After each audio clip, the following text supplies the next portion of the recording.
हम अपनी मांग के लिए अडिग हैं और अपनी मांग लेकर रहे हैं।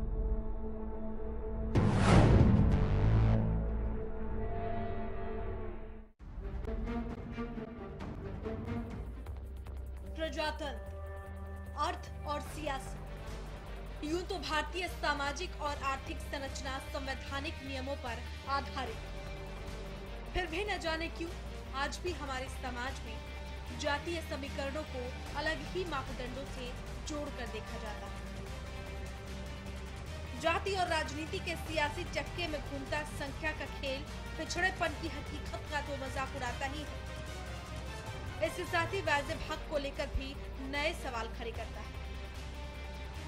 जाट आरक्षण संवैधानिक है या असंवैधानिक, ये एक अलग बहस का मुद्दा है। लेकिन जब आरक्षण सियासी पैमाने पर बहस का मुद्दा बन जाए तो सोचना लाजमी है। बात जाट और गैर जाट राजनीति की हो या फिर जाट आरक्षण की या फिर पिछड़ा वर्ग के संघर्ष की, सवाल बरकरार है। हरियाणा न्यूज आज जाट आरक्षण पर हो रही रणनीति वाली राजनीति का पूरा विश्लेषण करेगी।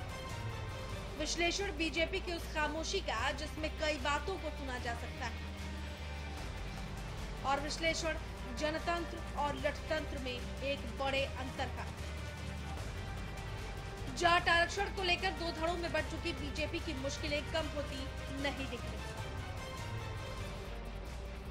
सरकार की तरफ से जाट आरक्षण की समीक्षा के लिए 4 सदस्यीय कमेटी का गठन किया गया है, लेकिन जाट समुदाय से जुड़ा एक धड़ा सरकार की बातों से संतुष्ट मालूम नहीं पड़ता।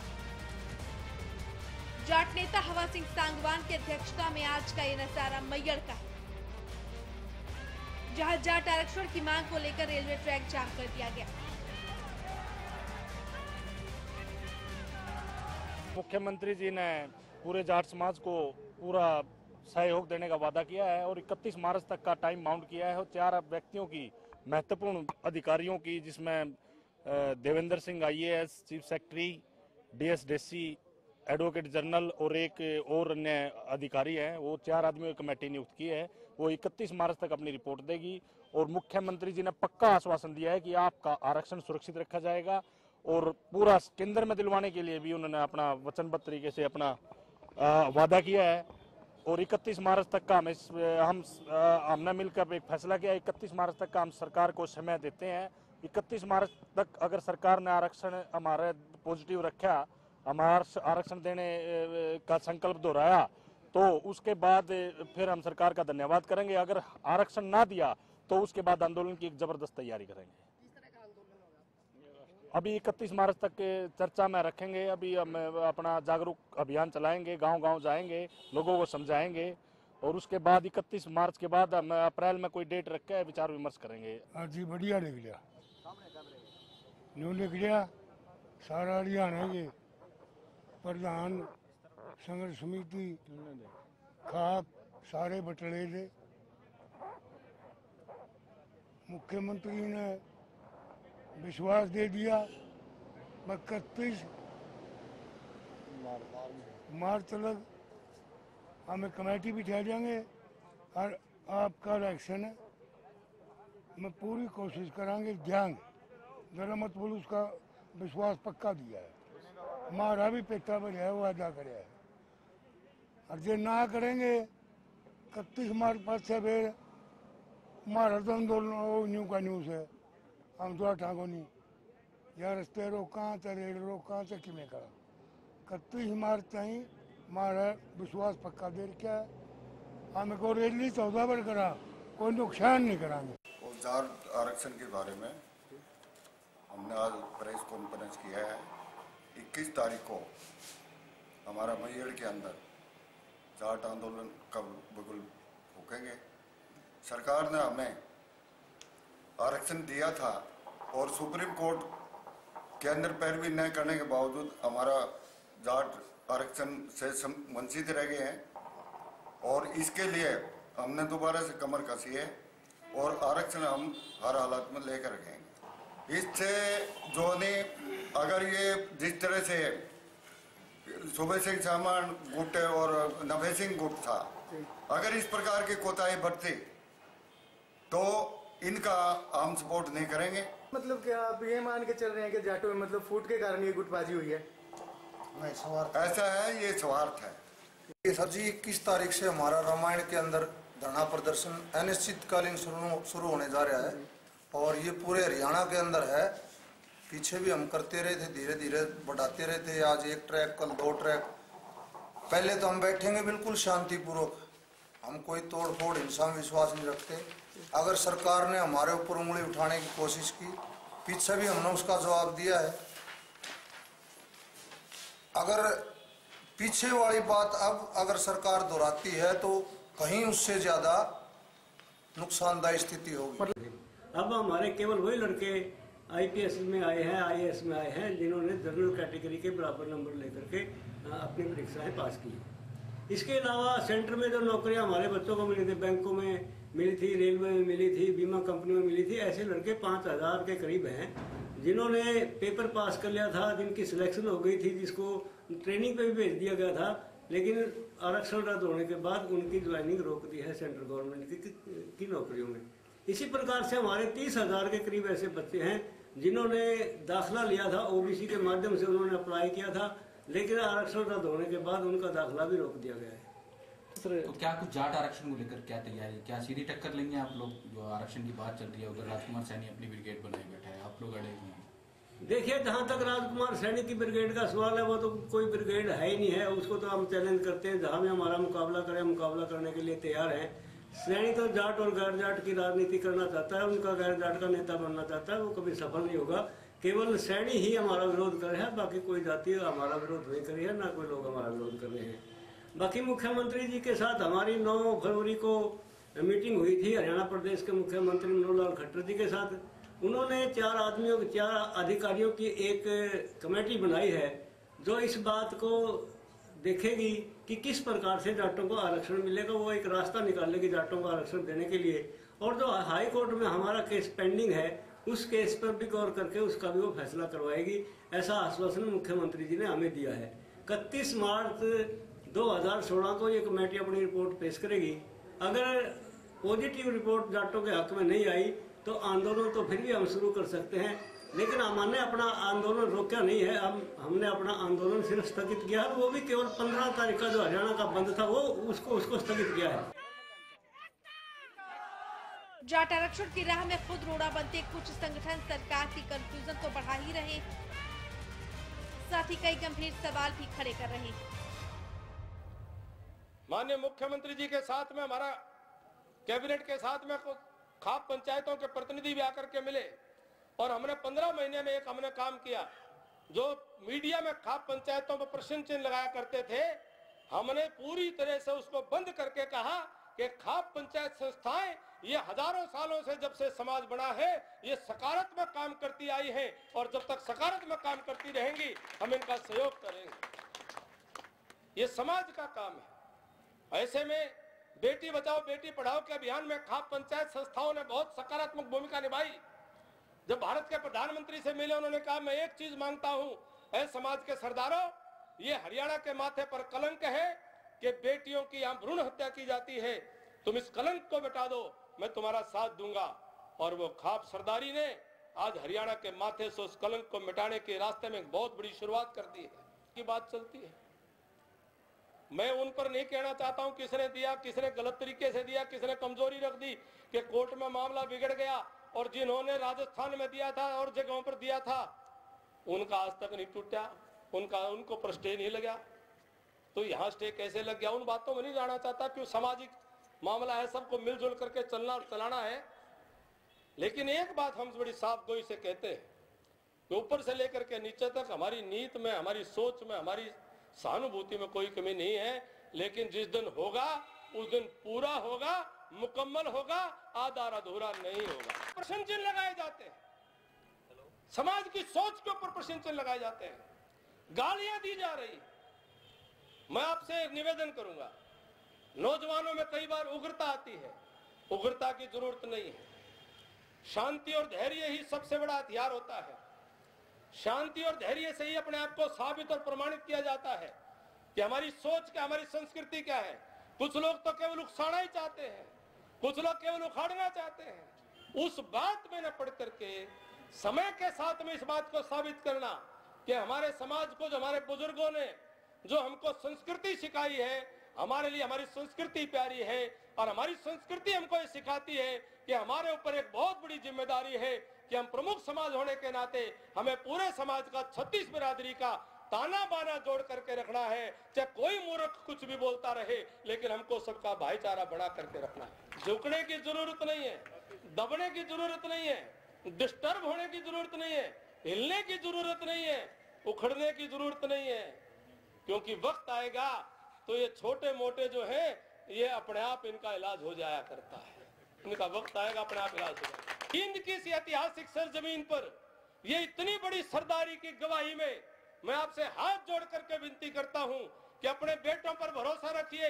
वक्त आएगा आपके बेटे आपको नाकाम नहीं होने देंगे, आपको फेल नहीं होने देंगे। वक्त के हालात के अनुसार हम भी खिलाड़ी हैं। खेल के मैदान में कभी बॉल को पीछे भी ले जाना पड़ता है, गोल करने के लिए कभी बॉल को गोल पोस्ट से पीछे पास भी देना पड़ता है, और कबड्डी घालते हुए कभी 2 कदम पीछे भी कूद करके और फिर रेड ठीक डाली जाती है या कैच ठीक करी जाती है, तब जा करके। तो ये आपके ना खिलाड़ी कमजोर हैं, ना आपके सिपाही कमजोर हैं। वक्त की बात है, आप फिर से आपका वो वक्त जो है वो अच्छा आएगा हमेशा। मंगलवार को हुई बैठक के फैसले पर गौर करें तो जाट आरक्षण के मुद्दे पर चंडीगढ़ में सीएम मनोहर लाल खट्टर की अध्यक्षता में बैठक हुई। जाट प्रतिनिधिमंडल के साथ हुई इस बैठक में सरकार की तरफ से 4 सदस्यीय कमेटी का गठन किया गया, जो 31 मार्च तक जाट आरक्षण में अपनी रिपोर्ट सरकार को सौंपेगी। मतलब 15 फरवरी से शुरू होने वाला जाट आंदोलन अब 31 मार्च 2016 तक के लिए स्थगित हो चुका है। बहुत अच्छे से खुल करके बातचीत हुई है। जो भी कठिनाइयां उनके उस विषय को लेकर, जाट आदेशों को लेकर के आई हुई है, चाहे वो कोर्ट के माध्यम से कुछ चीजें अटकी हैं और भी हैं, सरकारी तौर पर भी हमने उनको आश्वासन दिया कि जो भी कानूनी दायरे के अंतर्गत होगा उसमें सहयोग करेंगे और कम से कम किसी प्रकार का ऐसा आंदोलन हिंसात्मक अथवा जो काबू से बाहर जाए, इस प्रकार का नहीं करना चाहिए। रोड बंद करने का अथवा रेल रोकने का, ये सब उन्होंने माना है कि हम केवल अपना आंदोलन जो शांतिपूर्वक चलाएंगे, किसी प्रकार का सड़क रोको अथवा रेल रोको ऐसा सब। सरकार द्वारा 4 सदस्यीय कमेटी जाट आरक्षण के मुद्दे पर एक रिपोर्ट तैयार करेगी। इस रिपोर्ट में 27% ओबीसी कोटे में जाटों को आरक्षण देने की मांग, जाट समुदाय की आर्थिक स्थिति और कोर्ट के फैसले को ध्यान में रखा जाएगा। कमेटी द्वारा सरकार को जो रिपोर्ट सौंपी जाएगी, उसके आधार पर राज्य सरकार केंद्र सरकार से इस मामले में आगे की कार्यवाही को लेकर पहल करेगी।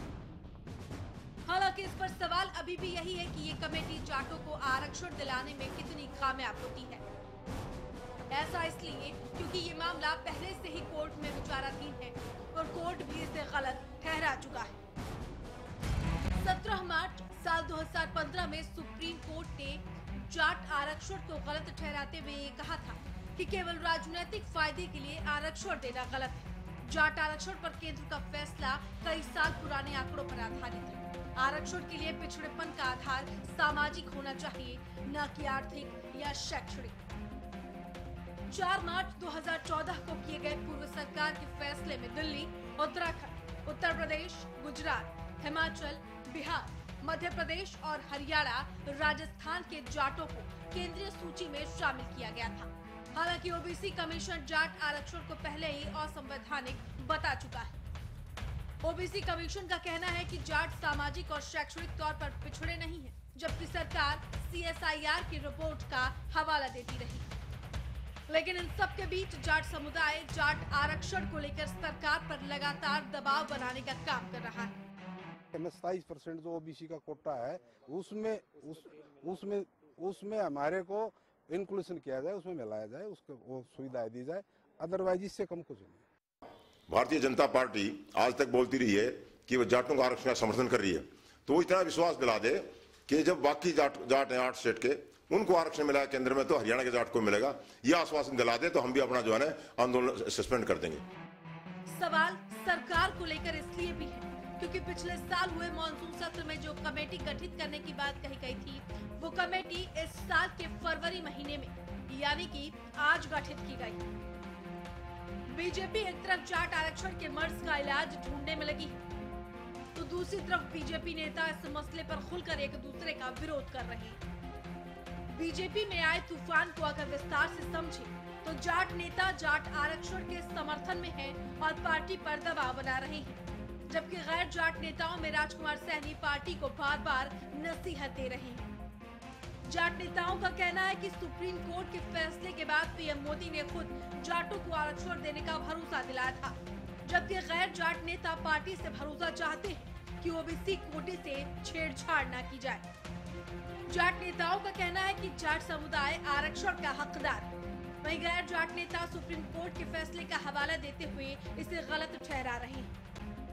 इधर यूपी चुनाव को देखते हुए पार्टी जाट नेताओं को निराश नहीं करना चाहती, वही पार्टी ये भी नहीं चाहती है कि गैर जाट नेता इसके खिलाफ हो जाए। पार्टी में एक तरफ जाट आरक्षण को लेकर दो गुट तैयार हो रहे हैं, तो दूसरी तरफ अब इस मामले में 4 सदस्यीय कमेटी का गठन करके सीएम ने नया शिगुफा छोड़ दिया है। सवाल है, क्या ये कमेटी जाटों को आरक्षण दिलाने में कामयाब होगी या फिर जाट आंदोलन को शांत कराने की ये सरकार की रणनीति का महज एक हिस्सा है? इसके बारे में हम स्पष्ट तौर से पहले कह चुके हैं, जो हमारा SC/BC का जो हमारा आरक्षण है उसके साथ छेड़खानी ना करके आर्थिक आधार पर किसी भी समाज को तो हमें कोई इतराज नहीं। ये तो 50% लोग आपको साथ दे लेंगे, ये किसी के साथ लिया है ना, इनका साथ लोगों ने लिया है, इनको साथ दिया तो किसी ने नहीं। अगर अब भी नहीं देंगे तो एक प्रयोग नया आ जाएगा और उस नए प्रयोग के माध्यम से 35 बरादरी को लोगों ने खुल करके मंच से गाली दे दी कि तुम जाटो इकट्ठे हो जाओ। बाकी तो अब मैं अगर वही गाली दे दूं तो आप कहेंगे कि कितनी बेहूदी जुबान में बोल रहा है।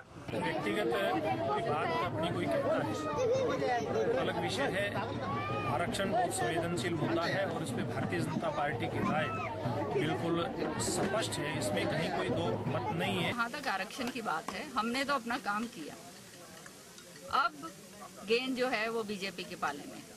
अब देखना ये है बीजेपी क्या करती है। आंदोलन भी होगा। ये जो डाइवर्सिफिकेशन है, जो एक अलग अलग बयान आ रहे हैं, क्या कहेंगे इसके बारे में? नवजोत, सबसे पहले तो ये है कि अभी आप बीच में कह रही थी कि क्या राजनीति शुरू हो गई है। हाँ। अगर घोड़ा घास से यारी करेगा तो खाएगा क्या? राजनीतिक लोग राजनीति नहीं करेंगे तो करेंगे क्या? वो तो अरसे से हो रही है इस मुद्दे पर। और जाट आरक्षण पर आज से नहीं, जब से ये आंदोलन शुरू हुआ तब से राजनीति हो रही है। कभी कोर्ट के जरिए, कभी आयोग के जरिए और कभी इस तरह के बैठकों के दौर के जरिए ये राजनीति हो रही है और यहाँ तक कि दोनों पक्षों को इस्तेमाल भी किया जा रहा है, पूरी तरह से इस्तेमाल। अभी आज का जो घटनाक्रम है, आपकी बात से मैं बिल्कुल इत्तेफाक रखता हूँ कि जो एक आंदोलन की ज्वाला जल उठी थी उसको फिलहाल शांत कर दिया गया है। अभी भविष्य के गर्भ में है कि 4 सदस्य कमेटी एक है, वो क्या रिपोर्ट देगी, वो भी यही रिपोर्ट देगी जो सरकार बार बार कहती आई है कि मामला कोर्ट में सब जुडिस है, कोर्ट ने इस पर एक आदेश दे रखा है, हम दोबारा से सर्वे करेंगे और सर्वे में संभावनाएं ढूंढेंगे। तो मेरा सवाल एक और उठता है कि ये जो जाट मिलने गए थे, जब इन्हें पता है कि इस कमेटी से कुछ हासिल नहीं होगा तो ये सुनकर वापस क्यों आए? यानी कि ये कहीं ना कहीं सब कुछ प्री प्लान्ड ही है। नवजोत, पता जाटों को भी है हाँ। कि मामला जो खराब हुआ वो कोर्ट में खराब हुआ। हाँ। कोर्ट के आदेश हैं, कोर्ट में मैं इस संदर्भ में नहीं जाना चाहता तक कि सर्वे गलत हुआ या कोर्ट में प्रेजेंटेशन गलत हुई। लेकिन अभी जो आप इतने समय से बातें कर रहे हैं, बवाल काट रहे हैं, आज आप गए और आप ये कह के आ गए कि हाँ ठीक है, ये 4 सदस्यीय कमेटी अपनी रिपोर्ट देगी। पता तो आपको भी पूरे हल का जो पूरा जो ये मसला है, इसका हल सिर्फ बातचीत और एक मीडियोकर की भूमिका में होगा, जिसमें कुछ लीगल पॉइंट्स पे आधार बनाते हुए बीच का रास्ता निकाला जाएगा। ये पता दोनों पक्षों को है कि बीच का रास्ता निकलेगा और बैठ के ही निकलेगा। इस तरह आंदोलन से ना तो जाट आरक्षण मिलने वाला है और ना ही ये कोई रहा है प्रेशर टैक्टिस है और उस प्रेशर टैक्टिस को फिलहाल कमजोर कर दिया है सरकार ने एक कमेटी बना। कमल जी क्या कहना है आपका? ये लॉलीपॉप दे रहे हैं और इन्होंने एक तरफ से आप लॉलीपॉप ले रहे हैं? हाँ, ये जो है कमेटी नहीं, बना के वो लॉलीपॉप दे रहे हैं तो आप लॉलीपॉप एक्सेप्ट कर रहे हैं? ये नहीं कर रहे हैं। जाटों में संघर्ष है, जाटों में ये इसके प्रति जो है ना गवर्नमेंट को काफी नुकसान सहन करना पड़ेगा। इधर से राजकुमार सैनी को तो ये भड़का रहे हैं, वो इनकी यहाँ इसका राजकुमार सैनी सदस्य है, अपना एमपी है, तो उन्होंने इसको समझाना चाहिए। उधर से ये जाटों का भड़का रहे हैं और इधर ये कह रहे हैं भाई 4 कमेटी गठन करके और टाइम दे दिया 31 मार्च तक। तो ये मेरे को भी बुलाया गया था, मैं नहीं गया, लेकिन इसमें हक बनता है जाटों का आरक्षण देना पड़ेगा। नहीं, मैं समझी नहीं। एक तरफ आप कह रहे हैं कि लॉलीपॉप दे रही है सरकार, दूसरी तरफ यानी कि आप उस लॉलीपॉप को एक्सेप्ट कर रहे हैं। फिर ये तो सब तरह के हैं। आपके लोगों ने जो मिलने गए उन्होंने कहा कि ठीक है हम अपना आंदोलन स्थगित करते हैं, तो वो उन्होंने कुछ सोच कर ही कहा होगा। ये तो सोच कर करा है उन्होंने, जो भी करा है उनके तो यानी आपके जो गुट हैं वो भी आपस में बटे हुए हैं ना? वो तो चलता ही रहेगी, हर तरह के संघर्षित भी हैं और वैसे भी हैं, जाट हर तरह के हैं जी। इसमें प्यार से भी बात करना चाहते हैं, संघर्ष भी करना चाहते हैं। मैं नवजोत सबसे पहले ये कह रहा था कि राजनीति दोनों तरफ से हो रही है। एक तरफ से अभी कमल जी कह रहे थे कि सरकार बातचीत कर रही है, सरकार कहती है हम पक्षधर हैं, दूसरी तरफ से उनका एक एमपी बार बार बयान देता है। उसी तरफ से यही है कि 4 लोग इनकी कमेटी के वहां जाते हैं, बातचीत करते हैं, दूसरी तरफ से हवा सिंह सांगवान कहते हैं कि आंदोलन होगा। राजनीति दोनों तरफ हो रही है। बिल्कुल। अरविंद क्या कहना है आपका? जी हमारी तो इंडियन नेशनल लोक दल की सीधी पार्टी लाइन है कि इस मुद्दे पर जाट आरक्षण पर हम चाहते हैं कि जाटों को आरक्षण मिलना चाहिए। और क्योंकि कुछ परसेंट 10-5% ऐसे जाट समुदाय के लोग हैं जो समृद्ध हैं, तो सिर्फ उन्हीं की वजह से बाकी जो लोग हैं जो पिछड़े हुए हैं सामाजिक और आर्थिक रूप से, उनको अपने अधिकारों से वंचित नहीं रखा जाता। बल्कि हम ये चाहते हैं कि और भी जो जातियां हैं, चाहे वो त्यागी ब्राह्मण हैं, जट सिख हैं, बिश्नोई हैं, रोडी हैं, उनको भी आरक्षण का अधिकार मिलना चाहिए सामाजिक और आर्थिक आधार पर। तो और दूसरी बात कि जो आज बात है, तो पहले सबसे पहले ये पता होना चाहिए कि आरक्षण का आधार क्या है। आरक्षण की इस देश में जरूरत महसूस क्यों हुई, क्यों आरक्षण इस देश में लागू किया गया। शैक्षिक रूप से, सामाजिक रूप से, आर्थिक रूप से जो तीनों तौर पे पिछड़े हुए दबे कुचले वर्ग थे, उनको समाज की मुख्य धारा में लाने के लिए आरक्षण का प्रावधान इस देश में किया गया था। जो इसमें सारा सर्वे करेंगे तो जो जाति जिस राज्य में, जिस देश में 80% नौकरियों में जिसका कब्जा है, जो सबसे बड़ी इस देश की मतलब प्रदेश की भूमि वाली जाति है, जिसके पास सबसे ज्यादा जमीन है, 40-45 साल हरियाणा को बने हुए हो गए, जिसमें से लगभग 40 साल तक मुख्यमंत्री इस जाति का रहा है। अगर जो वो अब भी से आर्थिक तौर पे पिछड़ी या सामाजिक तौर पे पिछड़ी है, जिसकी साक्षरता की दर लगभग 100% है, तो फिर आप अंदाजा लगा लीजिए कि आरक्षण की जरूरत है किसको। दूसरी बात, जहां तक जाट आरक्षण का सवाल है, आरक्षण बिल्कुल मिलना चाहिए। जिसकी देश का कोई भी नागरिक है, जो जाति को लगता है कि हम दबे हैं, पिछड़े हैं, कुचले हैं, तो हमें आरक्षण मिलना चाहिए। लेकिन आरक्षण संविधान के दायरे में और कानून के दायरे में ही दिया जाना चाहिए। सरकार में इनको आरक्षण दिया गया था, सरकार द्वारा जब हरियाणा में आरक्षण दिया गया था तो उससे पहले सारा सर्वे हुआ था, आर्थिक आधार पे भी, शैक्षणिक आधार पे भी, सामाजिक आधार पे भी। उस आधार पे इन्होंने सरकार ने इनको आरक्षण दिया था।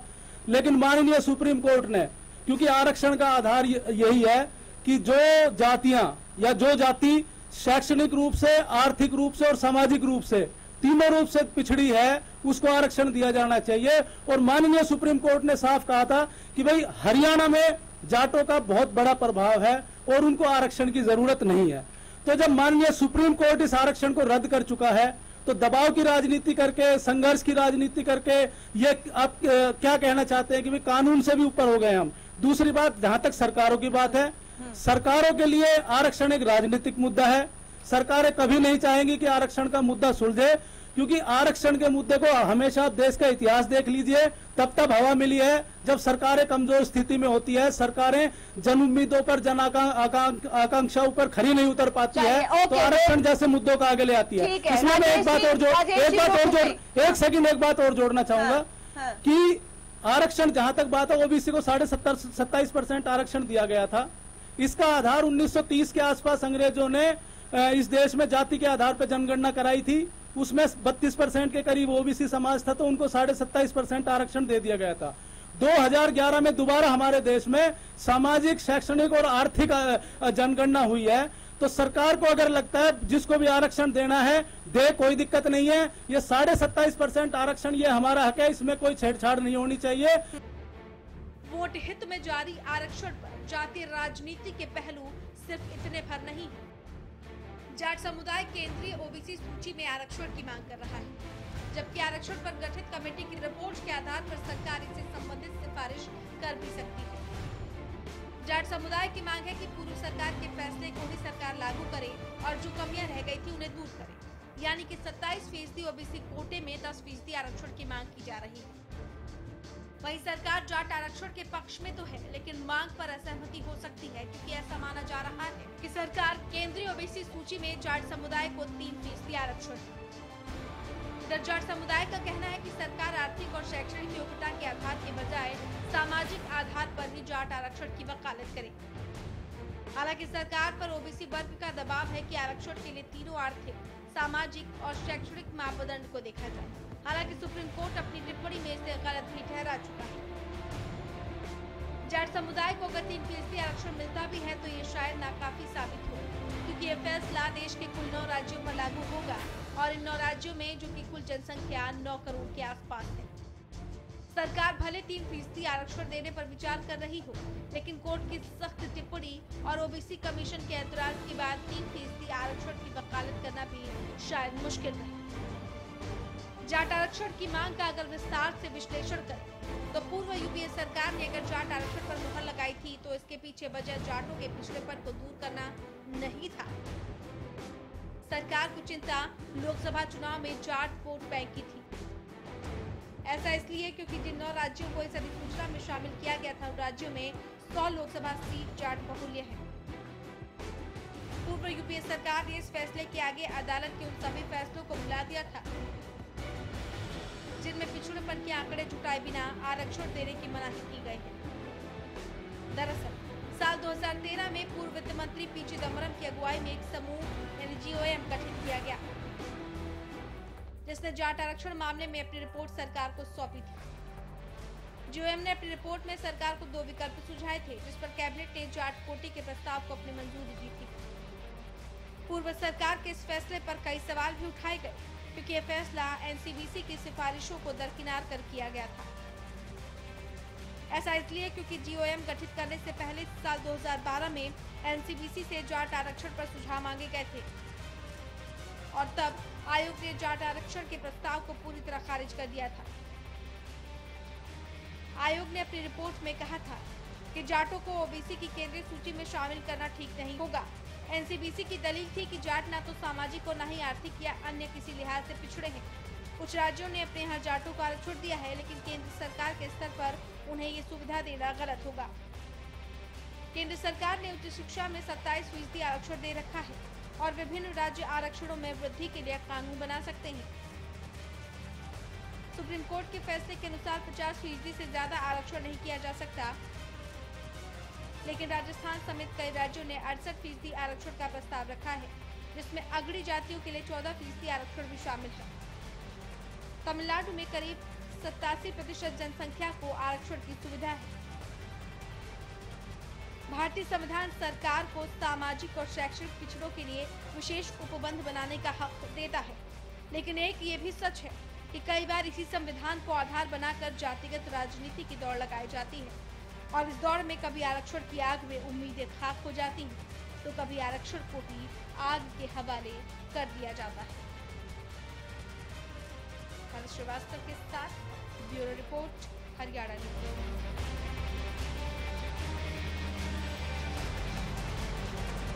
बिल्कुल, जाट आरक्षण अब किसका जंजाल बना हुआ है और इस चक्रव्यूह से कैसे निकलेगी सरकार, ये एक बड़ा सवाल है।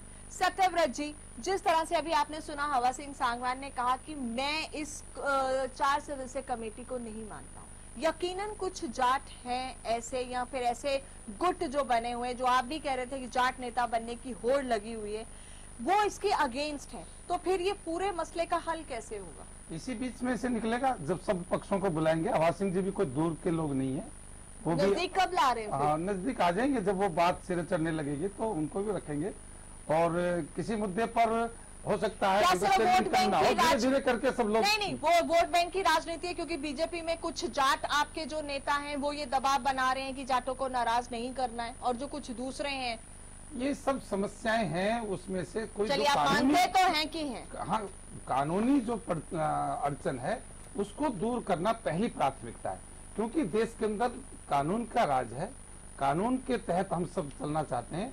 और जाट आरक्षण के पक्षधर लोगों को भी और जो दूसरे विरोधी लोग उनको भी, कि जो भी बात रहे, जो भी काम हो, वो कानून की सीमा में रहकर करें।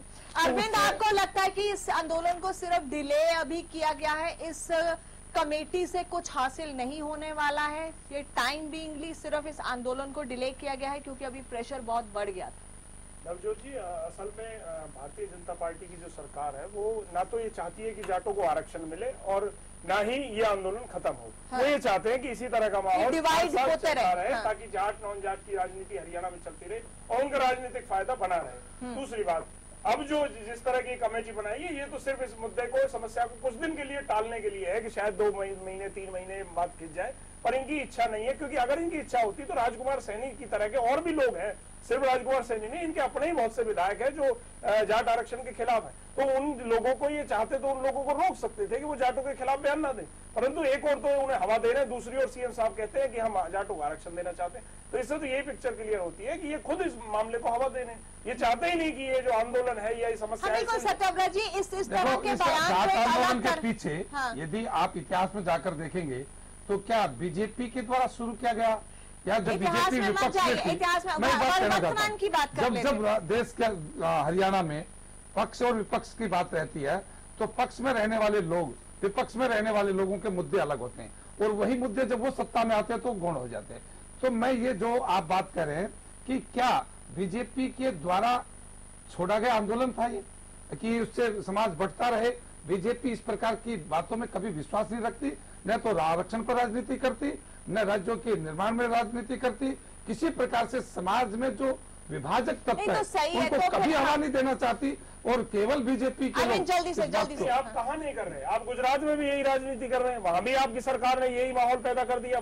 आप देखिए वहां किस तरह से हार्दिक पटेल का जो मुद्दा चला हुआ वो भी आपकी सरकार की देन है, यही माहौल आपने हरियाणा में पैदा कर दिया। अब तक हरियाणा में आंदोलन को हवा बीजेपी ने दी, और उदाहरण देता हूँ जी, ये जो जाट आरक्षण की मांग है बहुत दिन से उठ रही है, आज की नहीं है, परंतु आज ऐसी सिचुएशन क्यों आई जो लॉ एंड ऑर्डर के खतरे में है? क्यों आज सरकार दिखाइए, सरकार आज को डर है क्या? ये आज की बात है क्या? लॉ एंड ऑर्डर का तो जो स्थिति जो पीछे सरकार के अंदर हुई, ऐसी स्थिति तो सरकार ने बनने नहीं दी है। मेरा तो वही तो हवा देने का वही तो मेरा सवाल था कि ये कमेटी तो बहुत पहले भी बन सकती थी, जो ब्रिगेड बनाकर सामना करने की बात करते हैं। आप ये देखिए, जाट आरक्षण की जो पैरवी कर रहे हैं लोग, वो सामाजिक अपने जाट नेता केवल में है, जाट नेता केवल रोक सकते हैं, या जाट नेता कहीं कांग्रेस में है, ऐसा तो नहीं है ना। और ये कोई लीडरशिप कोई किसी की जायदाद नहीं है जो जाटों के काम करेगा। आप मैं नहीं सुना, लीड कर रहे हैं लोग वो नॉन पॉलिटिकल लोग हैं, सामाजिक संस्थाएं हैं, वो विरोध कर रहे हैं, वो किसी न किसी की डोरी लेकर हिला कर चल रहे हैं। आप तो जानबूझ के चाहते हो कि लड़ाई हो, संघर्ष हो, नहीं रोडों में हमारा जाट और ओबीसी ब्रिगेड थे, तो आप चाहते हो? आप देखिए, नहीं आप लोगों ने इसके लिए क्या सुझाव दिए और आपने समय में क्या किया? अरे सबसे पहले तो आप अपने सांसद को रोकिए ना, हम ओबीसी ब्रिगेड बनाकर लड़ने की बात कर रहे हैं। शास्त्री जी और तो भड़का रहे हैं जाटू को। ओके ओबीसी ब्रिगेड पर राजेश यादव का एक बार कमेंट ले लेते हैं। राजेश जी बताइए क्या कहना चाहेंगे। ओबीसी ब्रिगेड की बात जब भी राजकुमार सैनी करते हैं, कहते हैं कि हमारी ब्रिगेड तैयार है लड़ाई करने के लिए, क्या कहना है इस पर आपका? ये जहां तक लड़ाई झगड़े की बात है, ये बेवकूफी के सिवाय कुछ नहीं है। संविधान ने जो आरक्षण दिया है, सुप्रीम कोर्ट ने उस पर मोहर लगा दी है कि हरियाणा में जाट शैक्षणिक, सामाजिक और आर्थिक रूप से पिछड़े नहीं है। वो जो रिपोर्ट आई थी, अब दोबारा रिपोर्ट की बात कर रहे हैं, 2011 में सामाजिक, शैक्षणिक और आर्थिक जनगणना हो चुकी है। पंचायती राज एवं ग्रामीण मंत्री जाट समाज से चौधरी वीरेंद्र सिंह जी है। अगर जो सरकार को बिल्कुल सही आर्थिक स्थिति का, सामाजिक स्थिति का, शैक्षणिक स्थिति का पता करना है तो उस जातिगत आरक्षण की रिपोर्ट को सार्वजनिक कर दे 2011 में। वो तो सरकारी रिपोर्ट है, वो झूठ कैसे बोलेगी। दूसरी बात यह है कि जहां तक ओबीसी आरक्षण का सवाल है, 27.5% ओबीसी का आरक्षण है, उसके साथ कोई छेड़छाड़ नहीं होनी चाहिए। सुप्रीम कोर्ट ने यह तय कर दिया है। अगर जो सरकार ये चाहती है कि आर्थिक आधार पर या नए आरक्षण की कैटेगरी तय की जाए तो सरकार उस सर्वे के आधार पर आरक्षण की सीमा बढ़ा सकती है, किसी ने नहीं रोका है। तमिलनाडु में 65% आरक्षण है, तो क्या तमिलनाडु बर्बाद हो गया? अगर सरकारों की मंशा सही मायने में लोगों का भला करने की होती है तो ये मुद्दा नहीं है, ये सिर्फ राजनीतिक मुद्दा है, वोट से जुड़ा हुआ मुद्दा है। ये ब्रिगेड बनाएंगे, वो ब्रिगेड बनाएंगे, इस देश में कानून का राज है, कानून हाथ में लेने का अधिकार किसी को नहीं है। नहीं तो जो राजकुमार सैनी कहते हैं वो गलत कहते हैं ना, आप ये मानते हैं फिर? नहीं, ब्रिगेड जब कानून ने, सुप्रीम कोर्ट ने, माननीय सुप्रीम कोर्ट ने तय कर दिया कि हरियाणा में जाट समाज आरक्षण का हकदार नहीं है, तो इसके ऊपर किंतु परंतु अगर मगर होने की गुंजाइश ही नहीं है। इसके बारे में बात करना, चर्चा करना, आंदोलन करना व्यर्थ की बात है। सरकार अगर जो चाहती है कि किसी जाति को आरक्षण देना है तो जो ओबीसी का 27.5% है उस आरक्षण को देना दे। सिर्फ मुझे ब्रिगेड पे बताइए, राजकुमार सैनी जो बार बार ये कहते हैं कि हमारी ब्रिगेड तैयार है, ये करेंगे वो करेंगे, आप कह रहे हैं कि ये सिर्फ ये कहना गलत है, तो यानी कि आप राजकुमार सैनी की बात से सहमत नहीं है ना? देखिए, हम हर उस व्यक्ति की बात से सहमत नहीं है जो कानून अपने हाथ में लेने की बात करता है, आंदोलन करने की बात करता है, राज्य की सीमाओं को ब्लॉक करने की धमकी देता है, रेल की पटरियां उखाड़ने की धमकी दे। चलिए फाइनल कमेंट्स। मेरे पास अब वक्त की कमी है। आपको लगता है कि इससे कोई हल निकलेगा अरविंद? नहीं, मुझे नहीं लगता ना। राजनीतिक मसला है, ये हम सब जानते हैं, ये बहुत और गंभीर राजनीतिक मसला ये एक अरसे से चला हुआ है। वो सभी राजनीतिक दल राजनीतिक रोटियां सेकते हैं, उससे कोई भी इनकार नहीं कर सकता, क्योंकि सभी का वोट बैंक है और सभी को इसमें वोट बैंक नजर आता है। नवजोत जी, ये बहुत गंभीर मसला है, तो सिर्फ वोट बैंक और राजनीति को परे रखते हुए ये सोचना होगा कि इसका सही समाधान क्या है कि जिस तरीके से जाट समुदाय को आरक्षण मिल सके। चलिए, बेहतर है। बेहद शुक्रिया हमसे बात करने के लिए। वक्त एक छोटे से ब्रेक का, बने रहिए हमारे साथ। एक अहम मुद्दे पर हम बात कर रहे हैं कि आरक्षण की ये जो आग जली हुई है ये बुझेगी कैसे। एक छोटे से ब्रेक के बाद चर्चा जारी रखें। हम अपनी मांग के लिए अडिग हैं और अपनी मांग लेकर रहे हैं।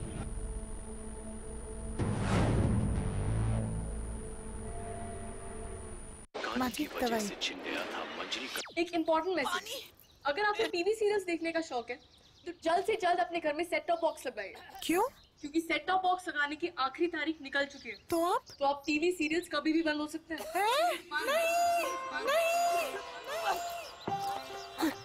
नहीं, सीरियल्स के बिना दिन कैसे कटेंगे हमारे? आप ही बताइए ना, कौन सा सेट टॉप बॉक्स लगवाए? सिंपल, सेट टॉप बॉक्स मतलब डिश टीवी, क्योंकि डिश टीवी है 10 करोड़ लोगों की पसंद। इंडिया का सबसे भरोसेमंद डीटीएच ब्रांड भी यही है। और हाँ, अब डिश टीवी के साथ अपना मनोरंजन खुद चुनिए। पैक सिर्फ 99 रुपए से शुरू। सेट टॉप बॉक्स मतलब dish TV. First wish pregnancy test kit. अब घर बैठे माँ बनने की खुशी को करें पक्का, सिर्फ 5 मिनटों में। अब आपकी फर्स्ट विश हेल्ब्रेडे फर्स्ट विश। वो कौन है जो खुशबू लाता है, स्वाद बढ़ाए खाने में और सेहत बनाता है। तो बोलो बोलो पापा। मम्मी। खाने को टेस्टी बनाता है लक्ष्य शुद्ध देशी घी। खुशबू और स्वाद में हिट, सेहत को रखे फिट। लक्ष्य शुद्ध देशी घी, स्वाद और सेहत की बात शुद्धता के साथ। बंद कमरे में घिनौनी करतूत, अंधेरी रात में दर्दनाक सितम। क्राइम रिपोर्ट में देखिए एक कुकर्मी की कामुक कथा।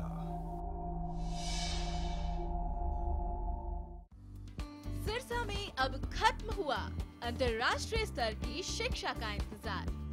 MDLR ग्रुप लेकर आए हैं MDK इंटरनेशनल स्कूल। हरियाणा के हरित क्षेत्र सिरसा में विश्व स्तरीय शिक्षा की खास पहचान। MDK international school Cambridge university London से जुड़े सिरसा के इस पहले रेसिडेंशियल कम डे बोर्डिंग स्कूल के डायरेक्टर हैं कैम्ब्रिज एग्जाम्स के आकलनकर्ता मिस्टर लॉरेंस फ्रे। विश्व स्तरीय शिक्षा के साथ MDK स्कूल में है एयर कंडीशन कैंपस और दूसरी आधुनिक जरूरी सुविधाएं, पुस्तकों से परिपूर्ण लाइब्रेरी और एक स्पेशियस कैफेटेरिया जिसमें बच्चों के लिए मिलेगा हेल्दी खाना। MDK इंटरनेशनल स्कूल की विश्व स्तरीय खेल एवं अन्य सुविधाएं आपके बच्चों का स्वास्थ्य एवं चहुमुखी विकास सुनिश्चित करती हैं। तारकेश्वरम धाम के नजदीक रानिया रोड सिरसा में। अधिक जानकारी के लिए संपर्क करें।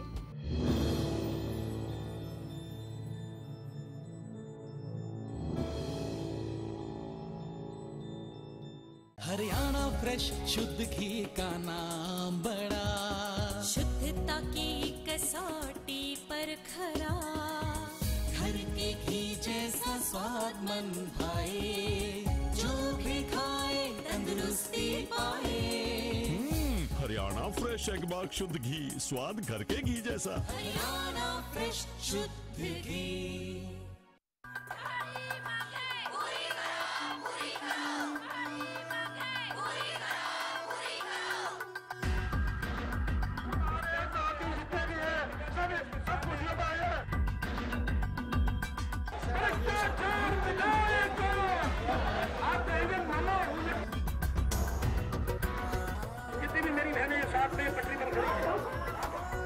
हमारी जो मांग है के माध्यम से वो पूरी की जाए। किसानों के हित की बात करें, इसलिए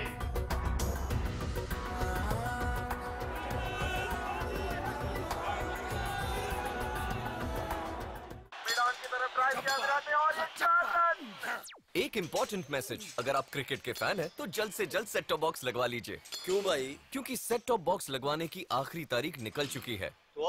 तो अब क्रिकेट कभी भी बंद हो सकता है। क्रिकेट बंद? क्या बोल रहा तू? अरे क्रिकेट बिना जिंदगी कैसे कटेगी भाई? अब ये भी बता दे सेट टॉप बॉक्स कौन सा लगाना है? भाई सिंपल है, सेट टॉप बॉक्स मतलब डिश टीवी। क्योंकि डिश टीवी ही 10 करोड़ लोगों की पसंद है। इंडिया का सबसे भरोसेमंद DTH ब्रांड भी यही है। और हाँ, अब डिश टीवी के साथ अपना मनोरंजन खुद चुनिए। पैक सिर्फ 99 रुपए से शुरू। सेट टॉप बॉक्स मतलब डिश टीवी।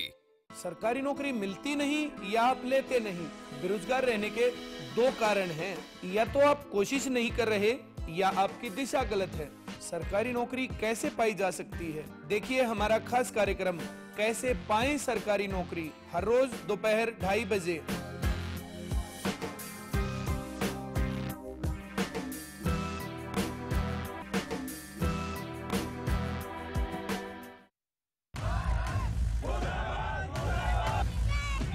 ये जो हो रहा है क्या सही हो रहा है? क्या आप उठाना चाहते हैं इसके खिलाफ आवाज? एक ऐसा मंच जहां आपसे जुड़ी खबरें सिर्फ खबरें बनकर ही न रह जाएं। आपकी आवाज वहां तक पहुंचाते हैं जहां उसके पहुंचने की जरूरत है। हरियाणा की आवाज, वो मंच जो उठाता है आपसे जुड़े मुद्दे, इन पर लेता है आपकी राय और बनता है आपकी आवाज।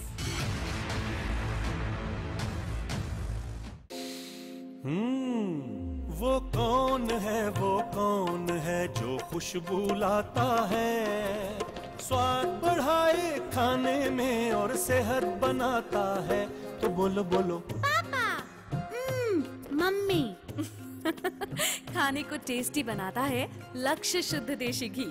खुशबू और स्वाद में हिट, सेहत को रखे फिट। लक्ष्य शुद्ध देशी घी, स्वाद और सेहत की बात शुद्धता के साथ।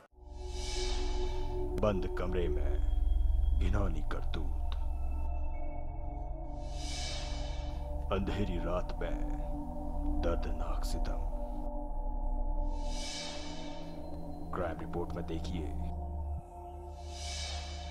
एक कुकर्मी की कामुक कथा। First wish pregnancy test kit. अब घर बैठे माँ बनने की खुशी को करें पक्का सिर्फ 5 मिनटों में। अब आपकी फर्स्ट विश हेल्ब्रेडे फर्स्ट विश। ब्रेकिंग न्यूज, 10 सालों से हरियाणा का लोकप्रिय चैनल अब डिश टीवी पर भी उपलब्ध। डिश टीवी के चैनल नंबर 804 पर देखिए हरियाणा न्यूज, सच के साथ खबरें बेबाक। आप हरियाणा न्यूज को लाइव भी देख सकते हैं, कहीं भी कभी भी। हरियाणा फ्रेश शुद्ध घी का नाम बड़ा, शुद्धता की कसौटी पर खरा, घर के घी जैसा स्वाद मन भाए, जो भी खाए तंदुरुस्ती पाए। हरियाणा फ्रेश एगबाग शुद्ध घी, स्वाद घर के घी जैसा। हरियाणा फ्रेश शुद्ध घी। The wait for global education in Sirsa is finally over. MDLR Group presents MDK International School, a new landmark of world-class education in the green belt of Sirsa. The first residential cum day boarding school in Sirsa, affiliated to Cambridge University, London, brings forth a global nurturing environment under the guidance of Mr. Lawrence Frey, Director, MDK International School. MDK International School also offers fully air-conditioned campus, state-of-the-art infrastructure, well-stocked library, and a spacious cafeteria serving hygienic fresh meals.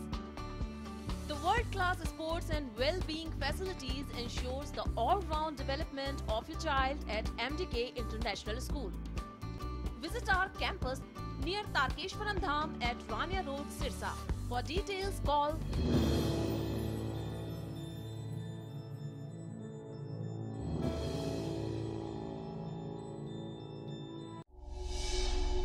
बंद कमरे में घिनौनी करतूत। अंधेरी रात में दर्दनाक सितम। Crime report में देखिए एक कुकर्मी की कामुक कथा।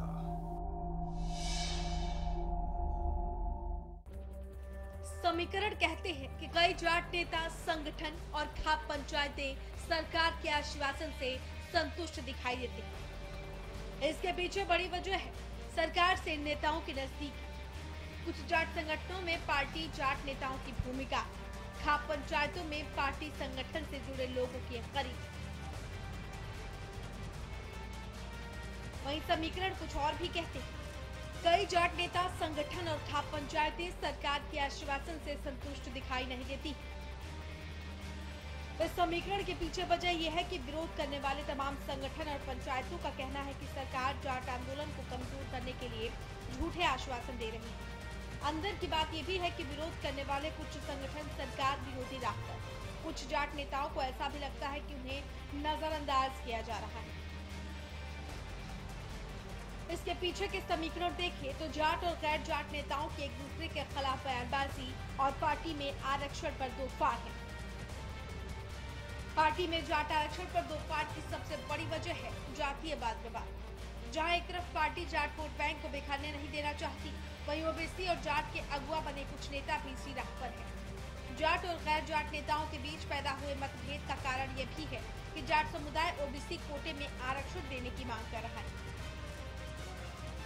वहीं समीकरण के मुताबिक जाट नेताओं को पार्टी नेताओं और केंद्र सरकार की तरफ से आश्वस्त किया गया कि जाटों को आरक्षण दिलाने के लिए सरकार प्रयासरत है। इसके पीछे बड़ी वजह है जाट वोट बैंक। पिछली अधिसूचना में जिन 9 राज्यों का जिक्र है, उन 9 राज्यों में जाटों की कुल संख्या 9 करोड़ के आसपास है, जबकि 100 लोकसभा सीटें जाट बाहुल्य है। ऐसे में पार्टी नहीं चाहती कि जाट नेता आरक्षण को लेकर भागी हो जाएं और पार्टी का नुकसान। इधर गैर जाट नेता, खासकर ओबीसी नेताओं को ऐतराज इस बात से है कि केंद्र जाट आरक्षण की मांग का समर्थन कर रही है, जैसा कि जाट नेताओं का कहना है। यही कारण है कि कई गैर जाट नेता जाट आरक्षण के खिलाफ अपनी एक अलग लड़ाई लड़ने के लिए मैदान में कूद पड़े हैं। जाट समुदाय केंद्रीय ओबीसी सूची में आरक्षण देने की मांग कर रहा है। सुप्रीम कोर्ट की सख्त टिप्पणी के बाद ओबीसी वर्ग का ऐसा मानना है कि जाट आरक्षण के हकदार नहीं है और अगर उन्हें सरकार आरक्षण देने की वकालत करती भी है तो ओबीसी सूची से इसे दूर ही रखा जाए। श्रीवास्तव के साथ ब्यूरो रिपोर्ट, हरियाणा।